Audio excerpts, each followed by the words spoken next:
काला साया।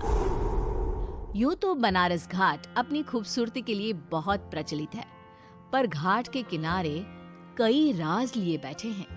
ये कहानी शुरू होती है बनारस के घाट के पास बने ममता निवास से, जहां प्रिया लाल जोड़े में ममता के घर उसकी बहू बनकर आती है। आओ आओ बहू, घर को अपने पैरों से पवित्र करो। ममता घर की दहलीज पार कर ही रही होती है कि अचानक एक बहुत गंदी सी बास पूरे घर में फैल जाती है।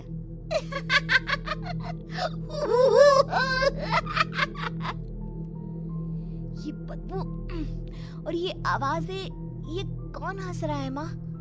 अब ये पड़ोसी ना हमारे थोड़े अलग से है। कहाँ हम शाकाहारी और ये मांस मच्छी खाने वाले। छोड़, तू ध्यान मत दे और गृह प्रवेश कर। और हाँ बहू, अपनी सास की एक बात हमेशा याद रखना, इन पड़ोसियों से तो कभी बात नहीं करेगी। अच्छे लोग नहीं है ये। अपनी सास की ये बात मानेगी ना बेटा? हाँ माँ, जो आपकी मर्जी, मैं उनसे बात नहीं करूंगी। अगले दिन प्रिया अपनी पहली रसोई बनाने रसोई घर में जाती है। ये छोकी बात तो नाक में जा रही है। एक काम करती हूँ, खिड़की खोल देती हूँ। प्रिया खिड़की खोलने जाती है। इतने जाले, लगता है इस खिड़की को कभी खोला ही नहीं गया। पर ऐसा क्यों? ओह, नॉन वेज की स्मेल आती होगी ना। 2 मिनट के लिए खोल लेती हूँ, फिर बंद कर दूंगी। प्रिया खिड़की खोलती है। खिड़की खोलते ही उसकी नजर सामने वाले घर की खिड़की पर पड़ती है, जहाँ एक लड़की खड़ी होती है।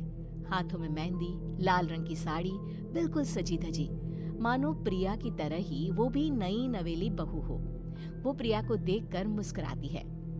हे भगवान, माँ ने तो इनसे बात करने को मना किया था। प्रिया फौरन ही खिड़की बंद कर देती है और तवे पर चढ़े रोटी की ओर देखने लगती है, पर वहाँ रोटी न होकर मछली पड़ी होती है। ये क्या? पहली ही रसोई में इतनी बड़ी गलती। हे भगवान, अब मैं क्या करूं? प्रिया बहुत डर जाती है और फौरन रसोई की सफाई करने और फिर सभी के लिए खाना बनाने लग जाती है। जब वो सबको खाना परोसती है, सब तो ठीक है, मैं बेकार में चिंता कर रही थी। हे भगवान, ऐसे ही बस अपनी कृपा बनाए रखना। रात के वक्त जब सब सो रहे होते हैं, तब प्रिया को पायल की आवाज सुनाई देती है, जिससे उसकी आंख खुल जाती है। ये पायल की आवाज कहाँ से आ रही है? प्रिया उठकर उस आवाज के पीछे छत की सीढ़ियों तक जाती है। तभी उसे बच्चे के रोने की आवाज आती है। प्रिया छत पर जाती है तो क्या देखती है? वही लाल साड़ी वाली लड़की अपनी गोद में एक नवजात बच्चे को घुमा घुमा कर सुला रही है। तभी प्रिया की नजर उसके पेट पर पड़ती है। ओह गॉड, ये तो प्रेग्नेंट भी है। सुनिए, बच्चा सो नहीं रहा है क्या? मैं कुछ मदद करूं? नहीं नहीं, आपके घर वालों को अच्छा नहीं लगेगा, मैं संभाल लूंगी। स्नेहा की गोद से बच्चा हाथ मारकर प्रिया की गोद में आने को छटपटाने लगता है। दोनों घर अगल बगल में बने होने के कारण प्रिया उस बच्चे को गोद में ले लेती है। प्रिया के पास आते ही वो सो जाता है। बच्चे का वो स्पर्श रात भर प्रिया भूल नहीं पाती और अगली सुबह वो छत पर कपड़े सुखा रही होती है। तभी उसे एक औरत इशारा करके बुलाती है। स्नेहा कह रही थी बाबू तुम्हारी गोद में आते ही सो गया।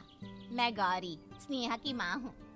बहू, घर आना, बाबू को खिला भी लेना। शाम को जब घर पर कोई नहीं रहता, बच्चे से मिलने के लिए प्रिया छिपकर अपनी पड़ोसन के घर चली जाती है और कुछ देर बच्चे को खिलाकर वापस लौट आती है। इसके कुछ दिन बाद ही प्रिया को पता चलता है कि वो माँ बनने वाली है। ममता की खुशी का ठिकाना नहीं रहता।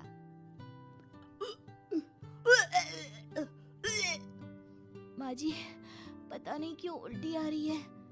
प्रिया भागती हुई वॉशरूम में जाती है तो हरे और लाल रंग की उल्टी करती है। उस उल्टी में से कीड़े निकलते हैं। ये क्या? खून और ये कीड़े! माँ! माँ! प्रिया की आवाज सुनकर ममता दौड़ कर आती है, पर बेसिन में कुछ नहीं होता। प्रिया हक्की बक्की रह जाती है। ये सब क्या हो रहा है? प्रिया घबरा जाती है और अपने कमरे में जाकर सो जाती है। डर के कारण वो इतनी थक जाती है कि उसकी आंख लग जाती है। तब उसे ऐसा लगता है उसके पेट पर मानो कोई बैठा हुआ हो।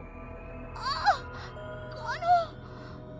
प्रिया के पेट पर एक 5 महीने की बच्ची बैठी हुई थी, जो बुरी तरह जली हुई थी। माँ, तुम ही मुझे लाई ना अपने पेट में। मैं तुम्हारी माँ नहीं हूँ। कौन हो तुम? माँ, देखो मैं जल गई बुरी तरह से।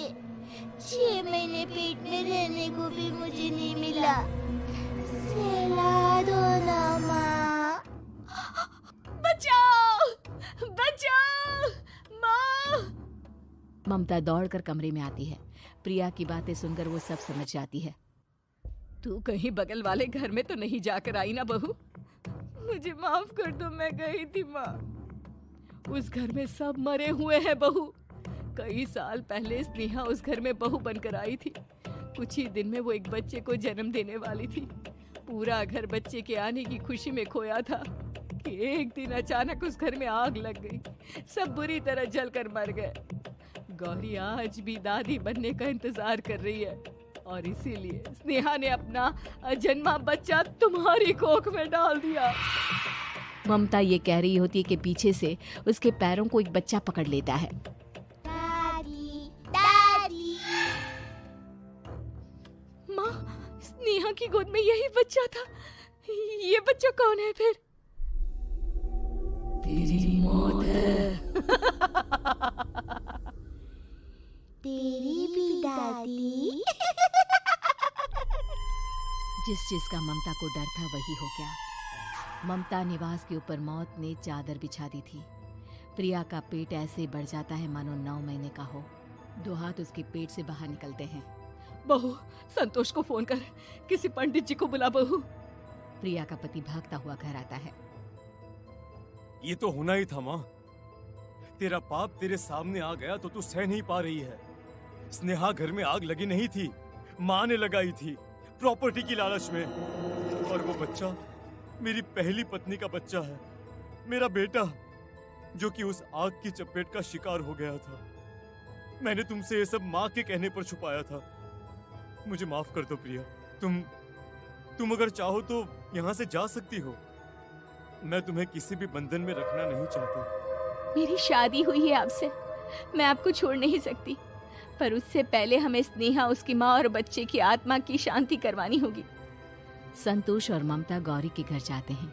अंदर सब कुछ जला हुआ होता है। जमीन पर जली हुई लाशें बिखरी हुई थी। ममता रो रो कर अपनी करने की माफी गौरी से मांगती है। प्रिया स्नेहा के घर वालों का अंतिम संस्कार करवा देती है और ममता निवास फिर से आत्माओं के साए से मुक्त हो जाता है।